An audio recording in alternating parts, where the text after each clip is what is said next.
Bonjour à tous et à toutes. On va commencer par une vidéo aujourd'hui. On va s'intéresser à la présentation de KDE.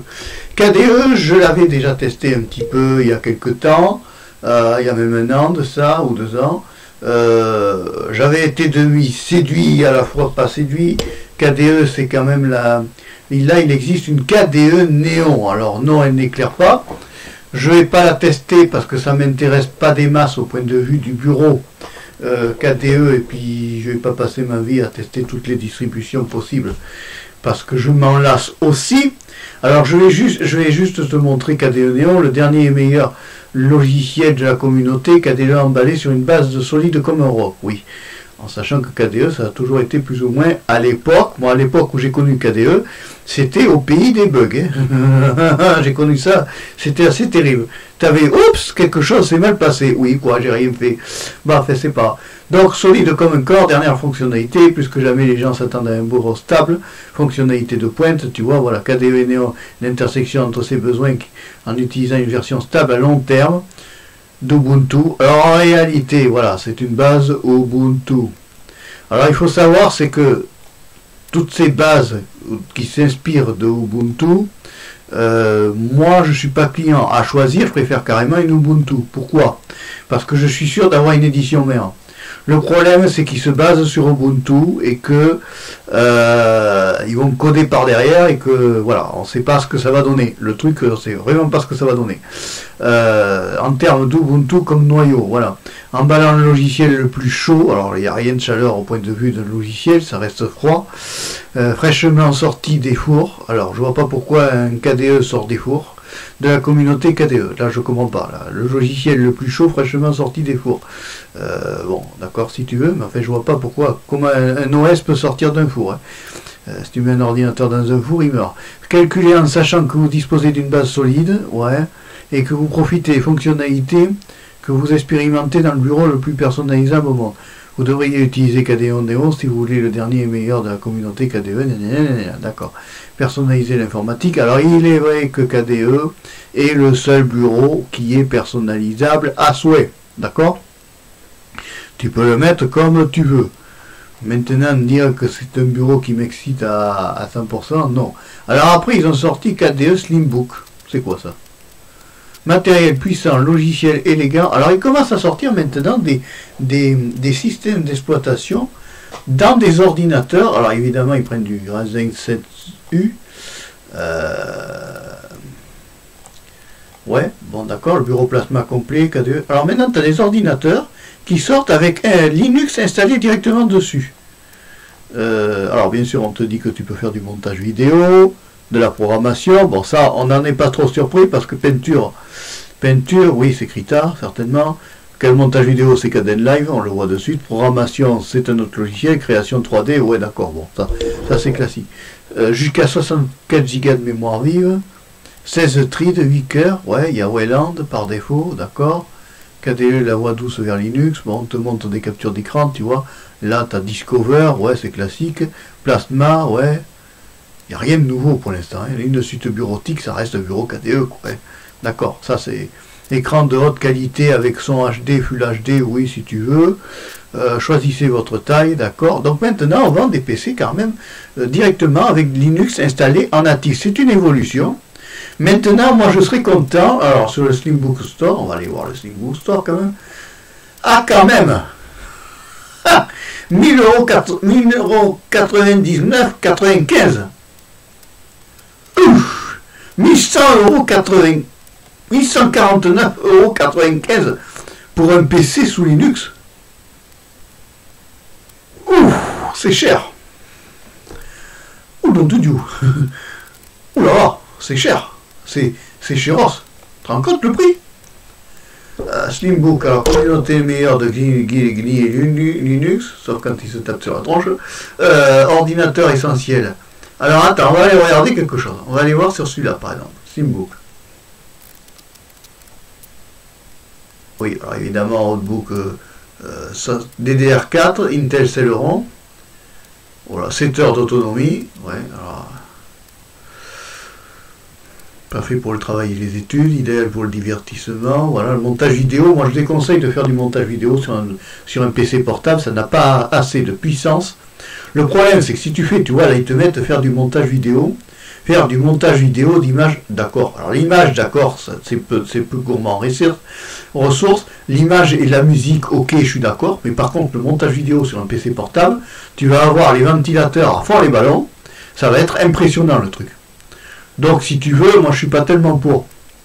Attends, ça tourne toujours mon bass-string, oui, ça tourne toujours. C'est joli, remarque. Ah, quand même, il y en a un sous Ubuntu. À la limite, si tu veux faire l'équivalent et faire des économies, tu prends un PC d'occasion que tu trouves chez des marques comme EasyCash ou Amazon ou autre.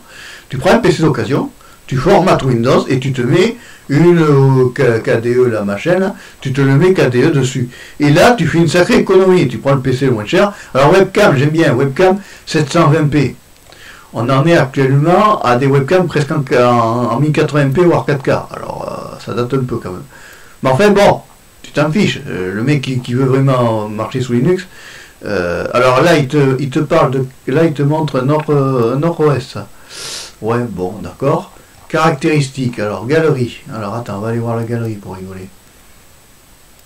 Ça fait quand même un peu spécial. Alors quoi, qu'est-ce qu'on nous propose actuellement sous Linux? On nous propose un Core i7. Bon, et un Core i3. Alors en gros, les Core i3 et les Core i7, avec des Intel Core i5, tu peux les trouver à des prix avec des disques durs qui ne font que 250 Go. Là, tu prends des PC reconditionnés, c'est simple, en Intel Core i3 et Intel Core i5 dans les mêmes références, et tu ne paieras pas plus de 1000 € pour avoir un PC, entre nous. Faut être logique. Il y a un moment donné, il faut savoir raisonner. C'est bien, ils proposent des choses, ça évolue parce qu'on nous montre des ordinateurs. Voyons les PC de bureau.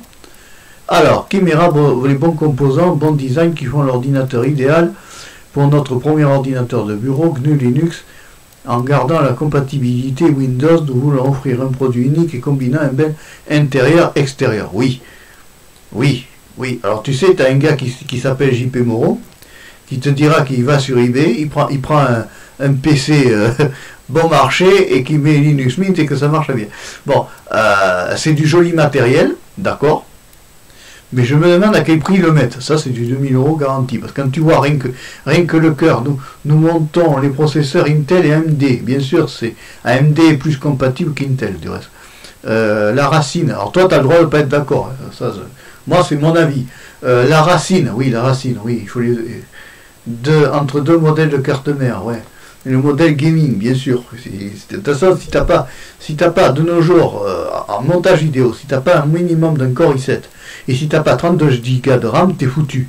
Du reste, qu'est-ce qu'ils mettent là? Là, ils mettent, voilà, Ryzen 7 ou Ryzen 9. Ça, c'est déjà plus correct. 5e génération, tu vois. Là, ici, une Intel Core i7, voilà. Si t'as pas, pour faire le montage vidéo, si t'as pas un Intel Core i7 ou Intel Core i9, si t'as pas 32 Go de RAM, tu peux pas faire du montage vidéo, honnêtement. Et au moins 2 Tera ou 1 Tera. Voilà. Parce qu'après, tu vas être vite limité par le disque dur. Hein. AMD RX, alors tout ce qui est codé en RX, en AMD, c'est des cartes gaming. D'accord? Voilà. Après, bon, le Bluetooth, ouais, si tu veux. Bon, ça, c'est déjà plus correct, tu vois. Là, je suis plus d'accord. Bon, ça, c'est pour faire de la décoration. Qu'est-ce que nous montre? Oui, une belle carte graphique. D'accord, c'est joli. Là, c'est joli. C'est du bon produit, ça d'accord. Là, je suis d'accord. Là, c'est du produit de qualité. Ok, là, je suis d'accord. Mais enfin, un PC portable pour faire du montage vidéo, c'est non, moi, je dis. Alors, le logiciel. Ah, mais bien sûr, ils ont un logiciel. En plus, fournir un matériel compatible Linux, l'équipe de développement de Civlook. Alors, j'ai aucun contrat avec eux, je reste neutre, moi. Travaille dur avec des développements d'applications pour presque. Alors par contre, ce que je vais faire, je vais te copier l'URL de la page d'accueil pour que tu puisses aller voir tout ça et te faire ta propre opinion, d'accord? Voilà, choum, pouf, copier, long, voilà, ça y est, c'est dans la boîte. Non, c'est important parce que de nos jours, si on... Attends, on va recopier parce qu'on ne sait jamais, avec le presse-papier, ça peut faire n'importe quoi. C'est pas mal, c'est un bon début, ça évolue. Ça fait plaisir de voir que Linux évolue, mais dire que vraiment, moi je serais content, le jour où je verrai des PC, écoutez-moi bien, des jours où je verrai des PC sous Linux, sur un supermarché, dans un supermarché. Le jour où tu verras un PC sous Linux dans un supermarché, tu pourras te dire qu'on aura fait un grand pas. Pour l'instant, si tu vas dans un supermarché, tu vois quoi? Tu vois Windows 10. Enfin non, Windows 11, c'est vrai. On a quitté Windows 10. Bon, après ça sera Windows 12, Windows 13, Windows 15. Hein. Bon, on s'en fout de ça. On change les couleurs, on met un bureau XFCE, et on change les couleurs, on met un bureau XFCE, on a Windows 11. Hein. Bon, avec un style un peu d'épine. Bon, enfin, à part ça, c'est parfait. Mais autrement, à part ça, Linux ne pourra évoluer. Voilà, je m'en vais de là. Je voudrais revenir à la page précédente. Ça c'est vu, ça c'est vu, ça c'est vu. Linux ne pourra évoluer. Moi, je serai content le jour où je verrai du Linux. Le jour où je verrai du Linux, voilà, on va revenir sur ça, on va finir comme ça. Je serai content le jour où je verrai des OS Linux qui seront en vente en supermarché. On n'y est pas encore, les gars. Ah, dites-moi en fait dans la page commentaire si vous avez vu des OS Linux dans les supermarchés, ça m'étonnerait beaucoup. Allez, j'arrête la vidéo là. Si tu as aimé la vidéo, tu peux la liker, tu peux aussi t'abonner à Marc Péchaud 3, la chaîne de la diversité. Au revoir, à bientôt et merci.